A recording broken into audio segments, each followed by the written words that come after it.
Star Citizen is about to change a lot, for the better.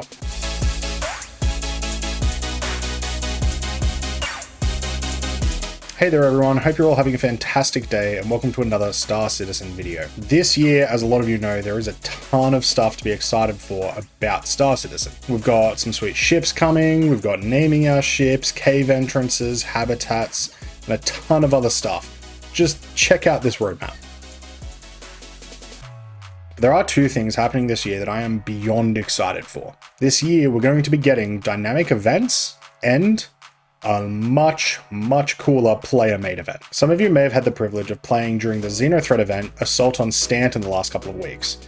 And if you haven't, it's a pretty cool event. Attention, people of Stanton. A great injustice has been done to you. For decades, the spineless bureaucrats of your government have been selling you and your fellow citizens piece by piece to the alien scum outside our borders and to their corporate masters within. Assault on Stanton is a server-wide dynamic event where the forces of the space terrorist organization Xenothreat have popped into Stanton and attacked some player ships on their way to supply the capital-class beast that is the Javelin, all the while fending off multiple Idrises and fighters. It was some of the most fun I've had playing this game so far, and from what I can hear, a lot of other people agree. And the good news is, this isn't the end of it. CRG have confirmed that we will be getting a ton of these events going forward, and that has me crazy excited. These events fill out the verse and make it feel more lived in, which is something that this game sorely needs and is paramount for when the game goes to full release. They also provide people with these really cool stories, as it forces people to connect with others on the server, some social connections that they likely would never have had otherwise. However, there was a bit of controversy with the Xenothreat event.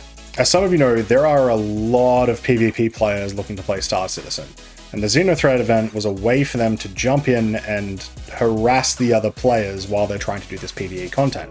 Because of this, a lot of people got put off the event, and so CRG made some changes so that PvP was a lot more punishing than it was prior. I will say, for my part, PvP will be a huge part of this game, but there has to be a limit. It might be something you don't want to participate in, but you're always going to have to be wary of it. You're going to have to go into your missions and make sure you know that any Joe Schmo can come and kill you at any time.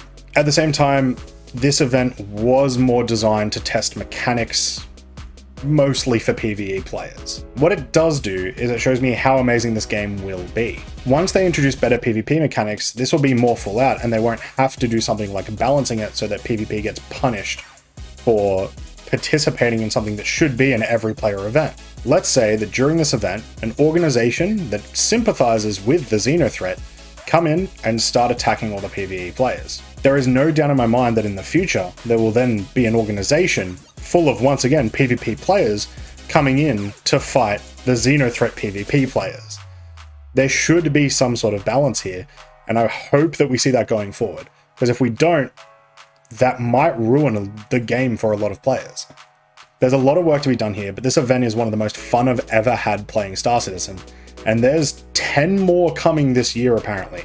So there's gonna be plenty of time for us to all play around with it and, you know, have some actual fun in the verse. But it isn't just CRG who are making events this year. Atmo Esports, well known for their Daymar rally, are doing something that no one else has really done on a big scale before with Star Citizen, the Stanton 7. Atmo Esports and the Bad Token Race Club are proud to bring you a championship event like no other.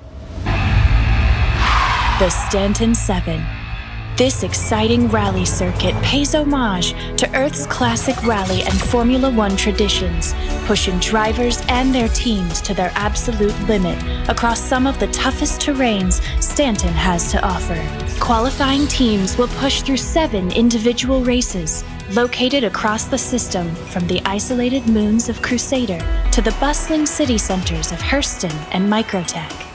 If you aren't familiar with the Daymar Rally, it's basically one huge race on Daymar, the moon around Crusader, with a bunch of different vehicle classes. You'll jump, shoot, and race your way towards victory. It's been running for several years now, and it's a huge player favorite. Something like 700 teams participated in the most recent Daymar Rally. In addition, Atmo Esports also run a combat-based event called the Hurston Hurt Locker. So needless to say, these guys know what they're doing in terms of event organization for Star Citizen.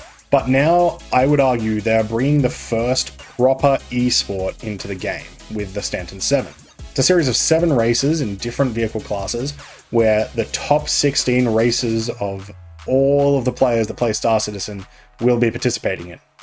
There are so many reasons I'm excited for this, one of them being I want to play it and I want to be in that top 16. But it's going to be a ton of fun. For one thing, the maps that the organizers have chosen are awesome. They all feel like actual races that I would see people doing. But they aren't too easy either. A lot of them have obstacles that you need to avoid, and with having 16 races all together, it's gonna be a ton of fun to either watch or hopefully race in. In addition, I'm super excited to see an event like this be, commentated well by people that know what they're doing. That's a huge thing that, immerses me into this world. The publicity of all video games these days relies now so heavily on its esports community in order to, get that good advertising. So this is likely the road to success for Star Citizen. And if I was them, I would be heavily investing in Atmo Esports. And I'm certainly sure that people are going to be cheering on their favorite races and competitors in the next couple of years. 2021 is going to be an amazing year for Star Citizen, and I hope to see you all in the verse. That's it for this short video. I'll see you guys again soon.